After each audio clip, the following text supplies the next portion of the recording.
627 খ্রিস্টাব্দ। কালো মেঘ ঘিরে ধরেছে সম্পূর্ণ মদিনাকে।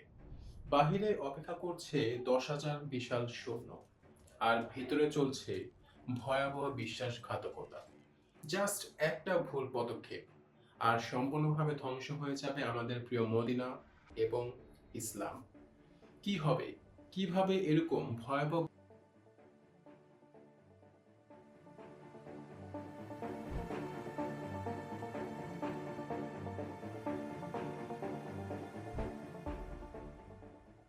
আসলে কুরাইশরা এর আগেও বদর এবং হুদ যুদ্ধে চেষ্টা করেছিল মুসলমানদের থামাতে, কিন্তু তারা মুসলমানদের কোনো ক্ষতি করতে পারেনি। বরং দুইটা যুদ্ধই মুসলমানদের হাতে পরাজয়ের শিকার হয়েছে কুরাইশরা। ফলে এবার কুরাইশরা ভাবলো যে এখন আর ছোট কোনো হামলা নয়, সকল শক্তিকে একত্র করে একসঙ্গে ভয়াবহ হামলা করতে হবে মদিনার উপর।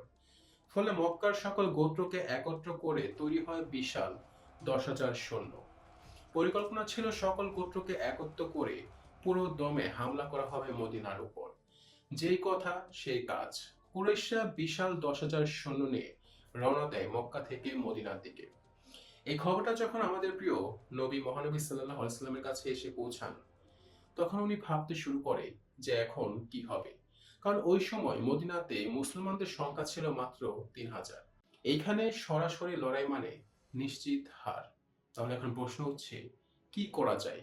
কিভাবে এই ভয়াবহ বিপদ থেকে নিজেদেরকে উদ্ধার করা যায়? ঠিক এই সময় সালমান আল ফার্সি দিল একটি অরণ্য পরিকল্পনা। উনি বললেন, মদিনার চারপাশে বিশাল খন্দক অর্থাৎ গর্ত খনন করা হোক। এটা ছিল তখনকার সময়ের জন্য, বিশেষ করে আরবদের জন্য একটা নতুন কৌশল। আরবরা এর আগে কখনো এরকম কোনো কিছু দেখেনি।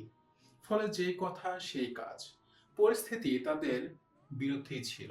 ছিল প্রচন্ড ঠান্ডা, পেটের ভিতর ছিল না খাবার, মনের ভিতর ছিল ভয়, কিন্তু সকল কিছুকে উপেক্ষা করে দীর্ঘ 6 দিন কঠোর পরিশ্রম করে মুসলমানরা একটা বড় খন্দক খনন করেন।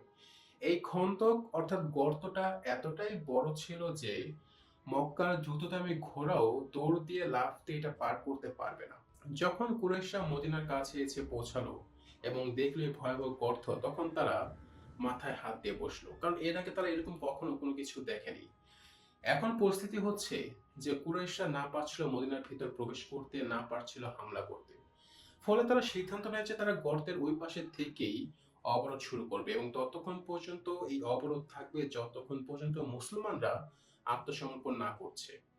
এদিকে মুসলমানরা অপেক্ষা করছে। দিন যাচ্ছে, রাত যাচ্ছে, মুসলমানদের মধ্যে ভয় বেড়ে যাচ্ছে, অন্যদিকে খাবারের মজুতেও সংকট দেখা দিচ্ছে। এই ভয়াবহ পরিস্থিতিতে সামনে আরেকটা বড় বিপদ এসে দাঁড়ালো। জানা গেল মদিনার একটি শক্তিশালী গোত্র বানু কুরাইজা শত্রুদের সাথে হাত মিলিয়েছে। বিষয়টা যখন মহানবী সাল্লাল্লাহু আলাইহি সাল্লামের কাছে আসে, তখন উনি তার কিছু সাহাবীদেরকে পাঠান বিষয়টা নিশ্চিত করার জন্য। এবং নিশ্চিত হয়ে সাহাবীরা আমাদের নবীকে জানান যে ঘটনা সত্য। এই বিষয়টা মুসলমানদের মাঝে ভয় আরো বেশি বাড়িয়ে দেয়। বাহিরে 10,000 সৈন্য অপেক্ষা করছে এবং ভিতরে শুরু হয়েছে বিশ্বাসঘাতকতা।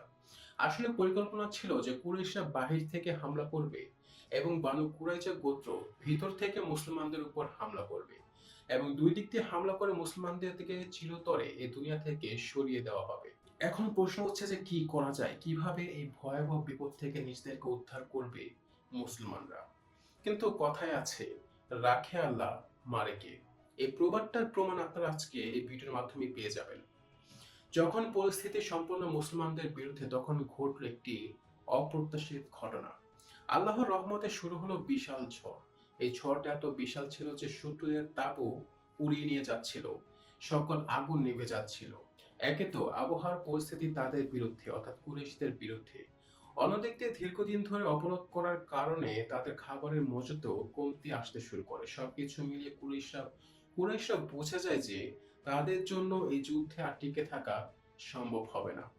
ফলে আর কোনো রাস্তা না দেখে যুদ্ধের ময়দান ছেড়ে পালিয়ে যেতে বাধ্য হয় কুরাইশরা অর্থাৎ সেই 10,000 সৈন্যরা। আল্লাহর রহমতে কোনো প্রকার যুদ্ধ না করে এই ভয়াবহ যুদ্ধতে জয়লাভ করেন মুসলমানরা। কিন্তু কাহিনী কিন্তু এখানেই শেষ নয়। এখন সময় সেই বনু কুরাইজা গোত্রের সাথে সকল হিসাব নিকাশ করার। মহানবী সাল্লাল্লাহু আলাইহি ওয়াসাল্লাম এই যুদ্ধ শেষ করে এখন রওনা দেয়, নিজের সকল সেনাদের নিয়ে রওনা দেয় বনু কুরাইজা গোত্রের দিকে। তাদের দুর্গকে ঘেরাও করে ফেলা হয় এবং কয়েকদিন অবরোধ চলে। কিছুদিন পর বনু কুরাইজা গোত্র নিজে থেকে আত্মসমর্পণ করে মুসলমানদের কাছে এবং আত্মসমর্পণ করার পর তারা নিজেদের থেকে একজন বিচারককে বাছাই করে নিজেদের বিচার করার জন্য, এবং তারা বিচারক হিসেবে বাছাই করেন সাদ ইবনে মুয়াদকে।